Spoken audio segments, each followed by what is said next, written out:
Doug? I don't think so. This is just some rebalancing of accounts, throughout 2019, but there's no financial impact. I can't remember all the details that John went through, but I don't think there's anything to worry about. All right. Resolution 89, recommending approval for the use of $100,000 of Recreation Trust Fund to reserve to the Parks Capital Projects. So this is to deplete the Recreation Trust Fund reserve of $100,000 to about, I think it was about 4 or 5 parks, capital improvement. Barton Park was one, I can't remember all the others. The roof on the roof on the structure at Hasbrook Park, for example. Yeah, yeah. But that's what the Recreation Trust Fund is for, and we periodically tap it down for various improvement projects. All right, everybody okay with that? Questions, concerns? All right. Resolution 90, memorializing resolution to support universal rent stabilization. So this is just a memorializing resolution. This is a piece of legislation that is currently before the Assembly, the New York State Assembly. So we're not instituting any laws with this, simply suggesting that we'd like the possibility, if they pass that resolution, they pass that law. Questions, concerns, discussion on this one? I can just add, ultimately, if this does pass, one of the features of it would enable us at some point as a city to institute our own rent stabilization policy or program. Right now, we don't have the ability to do that if we want to, so this, again, that's down the road, but to me, that's the big takeaway from it. The rest is just sort of kind of fixing up some of the stuff the state's had in the past that just makes more sense, cleans it up a little bit, but to me, the big one is that ultimately we could have some control over that ourselves. Yeah, we'll make our own determinations. It gives us a tool if we should ever want to use it. Correct. Okay, anything else on that one? Patrick? I looked into rent stabilization, and what I found was a lot of things are often attached to it. Like in San Francisco, they attach that if you make your home into a high-end condo, it doesn't have to be rent stabilized. So guess what happened? San Francisco went ahead and did that, and gentrification actually took place in San Francisco because of the rent stabilization. In other cities, it happened too. Everything I see financially about it is it's wonderful in the short term for people who live in neighborhoods and contribute to the schools and contribute to the neighborhoods, right? They have sweat equity in their neighborhood, and we should want to keep them there. And there's ways to do that that'll make financial sense, maybe, right? That aren't going to, in the long run, fail, right? And we could actually, let's say, your rent went up 10%. Instead of rent stabilization, you could say, okay, anybody on your taxes, if you can prove that your rent went up 10%, we will give you a tax credit for that. And then put the burden on everyone in the community, not just on the landlords, okay? And when you put this burden onto the landlords, this tax stabilization, which would mean that the burden is that they can't run their business in a capital market anymore. The government now tells them what to do with their business. So whether it's 3% increase is usually about normal, right? So we're stuck with that 3% increase. That doesn't incentivize them to fix up their property, or maybe doesn't even give them enough money to do that. So now you got buildings maybe that are deteriorating or not being kept up also. So that's just a little side note. Another thing that might happen is, if you think about it, once you get into rent stabilized apartment, if you're a young family, and you don't need to move anywhere, you would stay there. You wouldn't go anywhere. You wouldn't maybe naturally move into a try to move into a larger spot. And people who are elderly might not downsize like they normally would. So what happens is those apartments never get freed up. So the rental market becomes stagnant in your city. Okay, that becomes stagnant. There's no movement. There's just stagnation there, or not enough movement, right? So in the end, things like gentrification happen because of rent stabilization.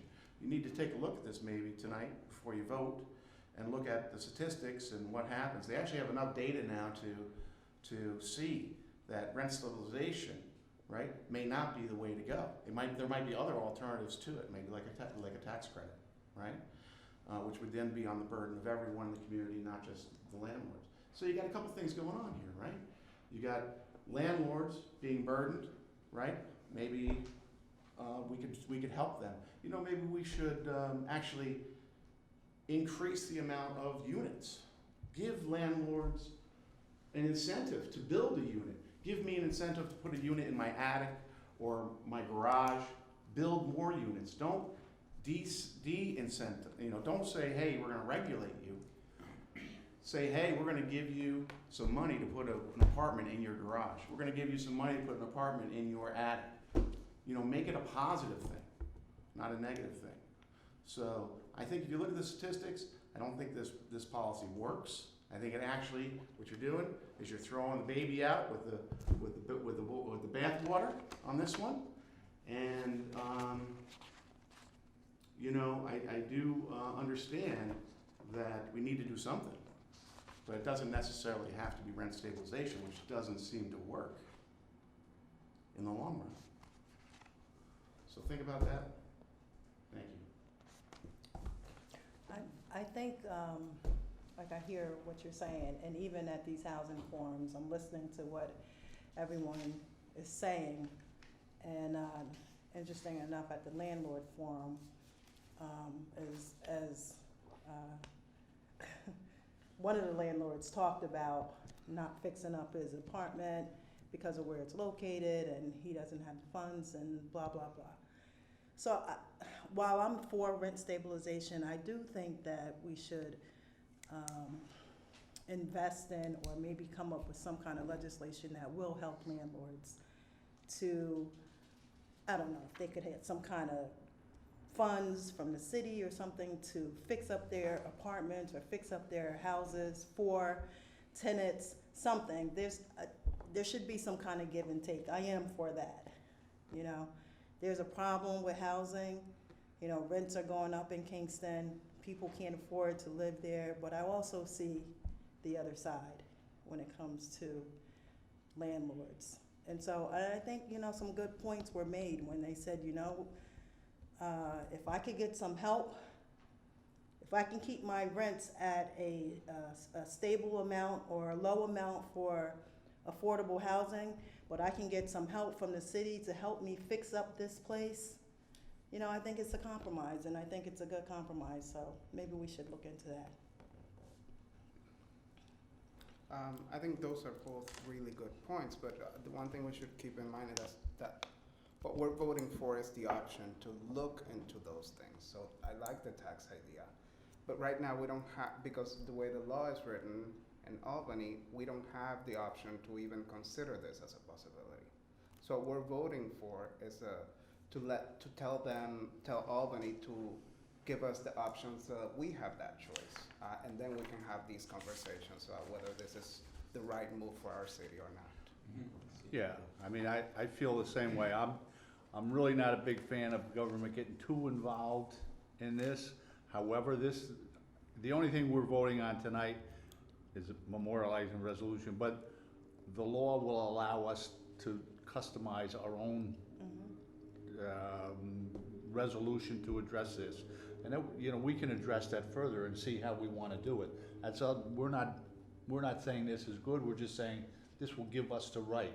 This legislation would give anybody in the state, I think, just anybody in the state, or whether it's specific, but we would actually have the right to make our own laws regarding rent stabilization. really not saying we're for it or against it, we're saying we wanna have the right to do it. Or not do it, we can choose not to do it. I mean, we would have the option. Bill? No, I thought there were other things in here that, that involve some kind of strange laws, the way it was written. I was trying to find one. We came across a couple of things that were just either really old or didn't make any sense. They were obviously put in there for political reasons years ago. So it's more than just that in supporting this. And again, like everyone said, as far as getting to where we're actually discussing how we would do that if we chose to do it, it's probably quite a bit down the road at this point. Good. So maybe we'll have a discussion on the floor tomorrow night when it comes up. That'd be fine. Yeah. Bring up some of these same points. All right, everybody okay with that? Okay. I'd like to say one more thing. Say one more thing. I think you truly have to look at, you know, whether it really works or not. You know, does this work? And when we make a decision like this, you know, it tells future business owners, you know, who they're dealing with. You know, when we make decisions like this, let's face it, it's going to have a ripple effect. There's going to be business owners that are going to say, you know, maybe I don't want to deal with that. I don't want to deal with that town. You know, and I don't want to invest my money there. So, you know, especially, you know, so that's another thing you have to think about. But you also really have to think about, do these things work? Does it work in the end? Does it really work? Or does it actually decrease housing in your community? And that would be a terrible thing if we all voted for this thing and it was supposed to increase and help people, and in the very end, it did the opposite. So I think we have to really take a look at that. But we're not voting to use the tool, we're voting to have the tool in our repertoire. It's. So. Yeah, because, I mean, I'm sorry, Randy. Go ahead. I mean, if we don't, obviously, we know that we need to do something. Right. So why not have the option, or why not have the resource or the tool to be able to look into it? And from what I'm understanding, that's what this will do. Right. And after our housing hearings, we're gonna look into a lot of tools. So what you're talking about, definite possibility. I think what you're talking about is really important to think about. How can we help landlords, especially those who only have 1 or 2 units? Because remember, most rent stabilization is for units Large. that have large number of units. It's not for single units or people who have 1 place in their house, 2 places in their house. It depends on the city. You also have, these are usually emergency tools that you use, so you have to be in what's defined as a housing crisis. In other words, you have to be below 5% vacancy rate or another level. Another thing that some places have done is they've had boards that will be much more sensitive, because like what you're saying, you want to be sensitive to the economy in an area at a particular time. You don't want to just have, you're limited to X% every year. If you have boards that can make those decisions, they're actually looking at the economy and they're making much more sophisticated decision about rents. Because the other side of this is, you're talking about the landlords, there's also the renters. Right. And the renters have to have protections also. And so we want to find that sweet spot that doesn't put off the landlords, but also ensures that people who are renting have decent housing and are able to keep decent housing at the same time. Yeah. So I think we're talking about some really important points, but I don't think any of that really speaks to whether or not we should pass this resolution, because this is simply saying, give us the tool if we want to use it. Yeah, and I think if this passes through the state, the next month, we're not gonna sit here and say, let's pass some legislation here, about rent stability. This is gonna be a long and laborious process for us to come up with our own rules about that. And we're gonna sit here, obviously, we have some differences of opinion already. So, I don't think somebody's gonna come the first meeting and say, let's do this, and everybody's gonna say, okay, I'm on board. I think it's gonna take us a while to really come up with our own guidelines for this. So, but this allows us to do that.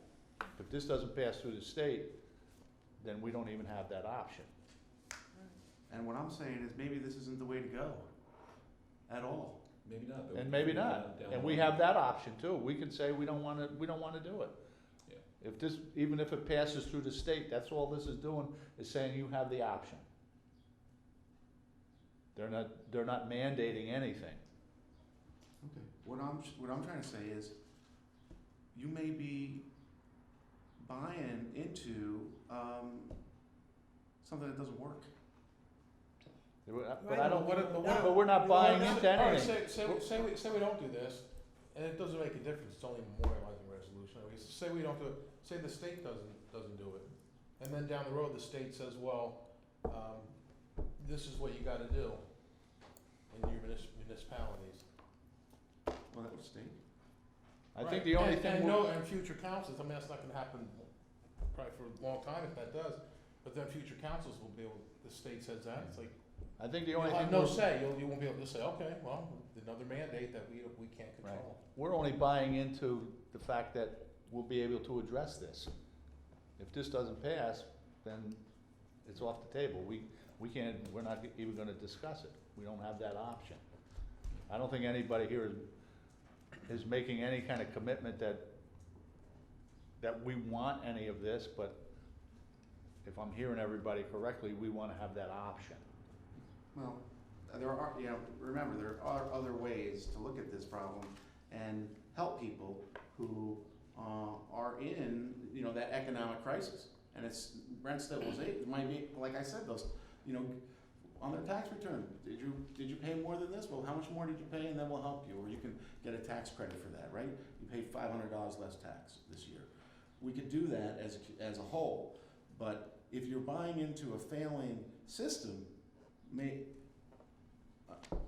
it's not, and it doesn't economically work. If the machine doesn't work, in the end, it hurts everyone. Yeah, but why would a homeowner on a fixed income wanna supplement someone's rent increase? I don't quite understand. I mean, I know you're just throwing other options Well, out there, because but we're not to where we're arguing these, but since you brought it up, What's that? What's your question? So, it sounds like what you're saying, then if someone is a homeowner and they're on a fixed income or something, and then there's rent increases that we're gonna spread out through the whole city, then why would a homeowner on a fixed income or any homeowner have to supplement someone's rent Well, increase? that's a good point too. I'm just saying there's an option. I mean, I'm not saying it's a great No, option. I'm just, so. I'm saying it's an option. Yeah, I mean, Sure, but we're that's, just not again, there yet. That's why we're doing these housing hearings. On May 29th, we're gonna have people come in and give us a lot of ideas about all kinds of possibilities. So we wanna be very flexible, we wanna be open, that's why we've listened to all kinds of different people who are involved in the housing market, so that we can understand much more about what everybody is concerned with. And we don't wanna, we wanna go slowly, but we wanna also act boldly. And it may sound like we're arguing, but I agree with you. We have to be very careful about how we approach this. But we wanna be able to approach it. Right. That's the only thing I'm saying. That's the only thing we're doing tonight, is saying we wanna be able to make our own determinations on this.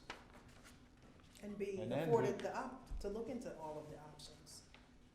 I think that's what this does. If this doesn't pass, then, everything that we're saying right now doesn't even matter. But this gives us the ability to look into options and some of the things that you've talked about and some of the things that I mentioned. So, All right, so I think if we wanna discuss this more, we can do it on the floor, and we'll have a chance, of course, to discuss it a lot more when we're done with housing hearings. We start looking into like different kinds of programs, legislation, all that kind of stuff, and hopefully we won't need to do something that would have deleterious effects like you're talking about. All right, so resolution 91, adding handicap parking on Hunter Street. Actually, this is just the opposite. This is actually, I think, the resolution is correct. the resolution is correct. This is wrong. We're actually removing a handicap parking zone there, Okay, all right? are we okay with that, removing handicap parking space? It says removing. It says remove it. It said, well, it says it on the agenda. It doesn't say it on the No, it list. says it on here. No, it does. It says removing handicap parking. Removing, It does say right. It's that. adding on here. Oh, not on Yeah. the resolution. Yeah, the agenda, Okay, I'm just saying, the All right. agenda, okay. so everybody knows we're on the same page. All right. That's All right. What's that? Resolution 92, adding handicap parking on Mine said German that. Street. Well, because I let Dee know this afternoon, she must have. Oh, here they are, right here. Say again? Adding handicap parking on German Street. Here, these Adding, These are the new ones. adding, yes, adding. Okay. All right. These are on the page. Okay with that one. Adding, yes. Resolution 93, adding. Adding. Adding, on removing, Correct. you know. Everybody okay with that? Now, resolution 94, this is a technicality, because we just have to renumber some resolutions from prior 2 years. It doesn't change any of the laws, doesn't change anything of substance, simply changes the numbers for administrative purposes. Is everybody okay with that, or does anybody want to advocate for administrative amnesty? Not today. No? Okay, all right. And there's actually one more resolution, number 95, and this one also. I do have a question on the committee report on that. I don't know what you're saying. 95? 94. Oh, 94. What about Because it? Doug's side of it, there's no check marks, so I don't know. Oh, Oh. right. I mean, it still came through, it's either Doug? 3-0 or 3-1, it doesn't say. On 94? Yeah. Reed, that's Reed's Committee check report. mark. That's Reed's check mark, not mine. Rita's lack of check mark. Lack of check. You can fill it in for me. Yeah, there Oh, was okay, another, I was there looking was above- another one. I was like looking that above too, the like line. that. You had Yeah. two Okay. that you didn't check, I don't remember. Doug's happy because he had one. No, I didn't have any. So- I mean, I didn't know if technically we needed to do anything or not, but it's not, obviously not gonna matter. All right, so are you okay with that then? You're just Okay. concerned about I'll still vote for it, yeah. dotting? Wanted to bring it back to get the signatures. Yeah, I'm not gonna ask to refer it back, don't worry. All right, okay. So number 95, like I said, is merely correcting the wording of this bond ordinance. When it went up to the state recognized that there was a problem with simply the wording of one of the paragraphs. It doesn't change anything substantive whatsoever. And this one will actually have to be brought up on the floor tomorrow night. Which bond ordinance is that? Number 95. It's the one that is gave us tonight. Oh, I don't have that. She just gave us the top page. It might be on the table, I Oh. think you can like, Yeah. got it right there? Thank you. Oh, Yeah. okay. So can I have somebody volunteer to bring this up tomorrow night? There you go. Are we done? No, no, no. There you go. Thank you, Yeah. Bill. What are we, just suspending the rules, or how are we doing this? Yeah, I think so. Just talked it over with Jim right before. Okay. So that's what we have to do, yes, in So- order to So address it on the what floor. is being changed about it? It's not actually on this sheet. You just have Oh. this top sheet for Okay. reference. Mm-hmm, okay, You'll have the whole thing tomorrow, right? thank you. Yes. All right. Yes, I will. Okay, thank you. All right, anything else? That's it? That's it. Lighten up? Motion to adjourn. Oh, One other thing. I already asked some of you, but you know that Harambe and the Kingston Land Trust are raising money to purchase the property where the African burial ground is. And they have a sponsorship level of $250. So if each of us puts in $25, we can put in a sponsorship donation. So I'm just checking to make sure, is everybody okay with putting $25 in to help purchase the African burial ground property? Yes. Yes, yes. And it's, Yeah. where are we making checks out to, Harambe? What I'll do is I'll make the donation, and then you And can then you make want the us to checks out pay to you? me. I'll bring a receipt or whatever and show you that I did. You There's do it like a by tomorrow. payment booklet? Yeah, I got a bunch of stamps you can create. You'll never see us. $250 You'll never see us. When do you need that by? Tomorrow? Tomorrow would be great, yeah. I don't know if I'll get to make the payment and get a receipt by tomorrow, but, oh, look at that. Yeah, I need to give it to you while I got it. I never have cash. Write me down, write me You can go down. out tomorrow, then he'll have all I this should carry a cash and check, we'll go right? out. It Yeah. happens We'll often go out, enough. I'll buy drinks tomorrow. So I'll have all this cash, so.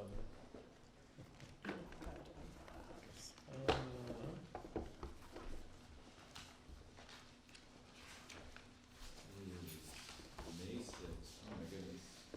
All right, great.